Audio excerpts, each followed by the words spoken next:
안녕하세요. 모건피윤 윤 사장입니다. 24살에 공장에서 번 돈 1,000만 원을 가지고 그때 한참 읽었던 책들이 다 자수성가 관련된 책들, 그리고 부동산 소액 투자 이런 책들을 접하기 시작했던 때였습니다. 그때는 뭐 지방에 다녀올 만큼 좋은 차를 갖고 있지도 않았고, 공장 다니던 때라 주말엔 너무 힘들기도 하고, 한 달에 20만 원, 30만 원 받을 수 있는 월세 물건에 대한 지방 투자들, 이런 거를 눈으로만 접했지 23살에 1,000만 원을 들고서 부동산을 간다는 게 굉장히 두려웠습니다. 그리고 지금은 되게 유연한 사고를 가지고 있지만 연차를 내고 법원에 가서 입찰을 하고 임장을 다니고 그런 것들에 대한 생각을 많이 실행을 못 했었어요. 핸드폰 요금제 또한 뭐 무제한 요금제가 아이폰 3GS가 나오면서부터 막 5만 5천 원 이렇게 나왔었지만 한 달에 33만 원씩 모아야 되는데 무슨 5만 5천 원 요금제 핸드폰 할부까지 더해서 샀겠습니까? 그랬기 때문에 뭐든지 저 스스로를 제약을 걸었던 시기예요. 근데 차차 사람들을 만나면서, 그리고 나이 드신 분들을 만나면서 저의 이러한 제한을 풀었던 계기들이 있습니다.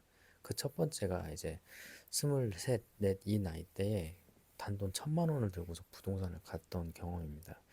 지금은 9호선이 뚫려가지고 등촌역 쪽이 많이 번화하고 정비가 되어 있었지만 마을버스를 타고서 항상 공장 가기 전에 내렸던 강서보건소역이라는 데, 강서보건소 정류장이 있었어요. 거기 앞에 부동산들을 진짜 떨리는 마음으로 들어왔었죠.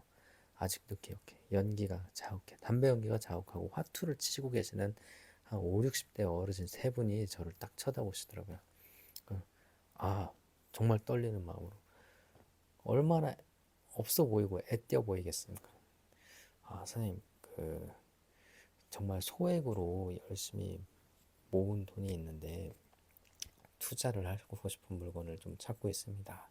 이 근처에 있는 오피스텔 같은 거라든가 월세 받을 수 있는 물건을 좀 추천해 주실 수 있을까요? 그래.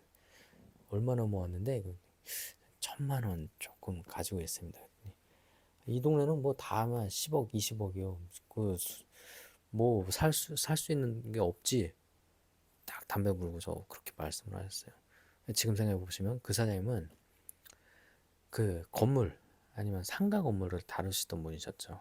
근데 제가 공부했던 것들은 오피스텔이랑 뭐 빌라랑 아니면 소액 월세 물건들에 대한 것들이었기, 주거형에 대한 월세 물건들이기 때문에 아, 돈이 부족하구나. 그러고서 인사드리고 나왔습니다.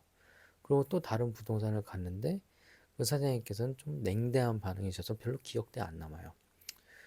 그러다가 마지막으로 세 번째 갔던 부동산이 하나가 인상이 깊었던 게 등촌역에 있는 오피스텔에 있는 지하, 간판을 보고 들어왔는데 지하예요.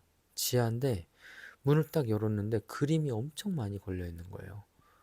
분명 부동산인데. 부동산 안에 화가 모자를 쓰신 사장님께서 팔레트를 들고 붓을 들고서 저를 쳐다보시더라고요. 그때 어떻게 왔냐고. 아, 그 1,000만 원으로 할 수 있는 소액 물건 좀 추천받고 싶어서 왔습니다. 그때는 뭐 제가 부동산 모임이나 이런 것도 활동을 안 할 때였습니다.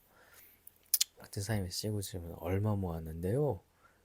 이분은 되게 존댓말도 써주셨었어요. 얼마 모았는데요. 그랬더니 1,000만 원 조금 더 되게 모았습니다. 그때 씩 웃으시더니 1,000만 원으로는 할 수 있는 게 없고 한 2천만 원 정도면 할 수 있는 것들이 좀 있어요. 그랬더니 2천만 원이면 할 수 있는 게 있어요. 그랬더니 이 동네 오피스텔 좀 싼 게 한 1억 조금 왔다 갔다 하는데 융자를 받더라도 보증금을 받더라도 1,000만 원은 좀 어렵다라는 거죠.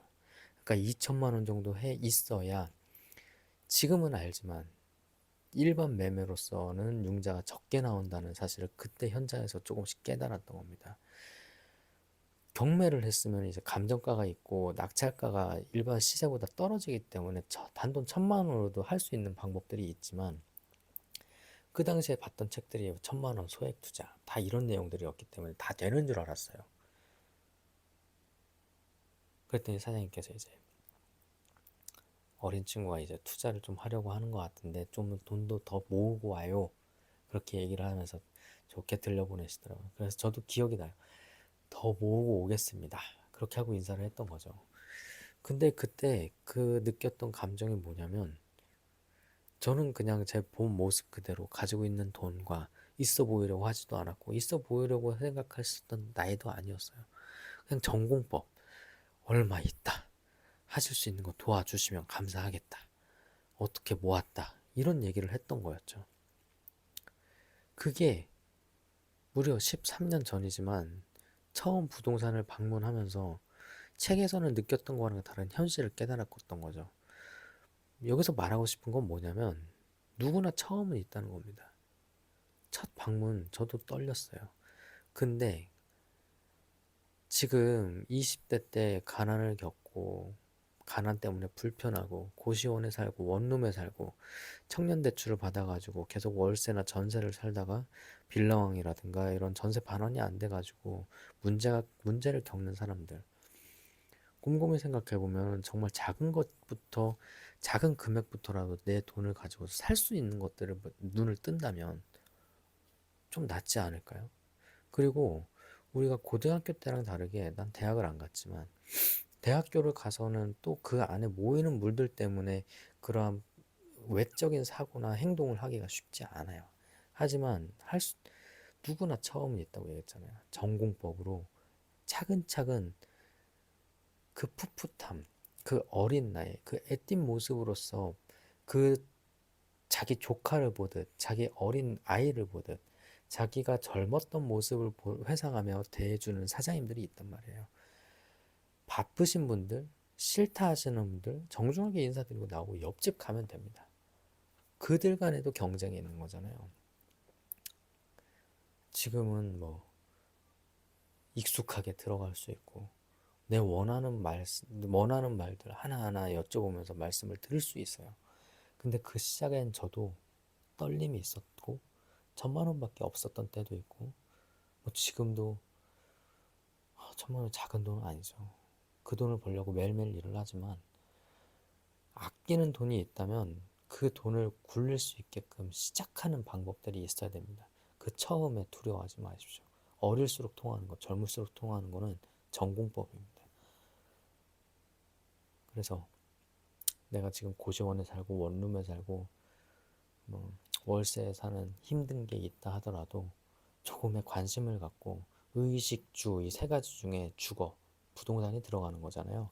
이 부분에 대한 관심을 꾸준히 가졌으면 좋겠습니다. 이상입니다.